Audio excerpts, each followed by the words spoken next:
clôturons avec la candidate numéro 10, Vehi Boudou.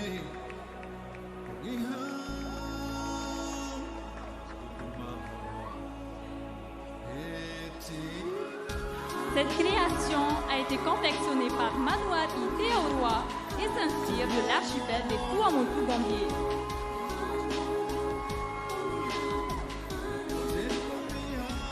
Et nous clôturons par la candidate numéro 10, Vehi Boudou.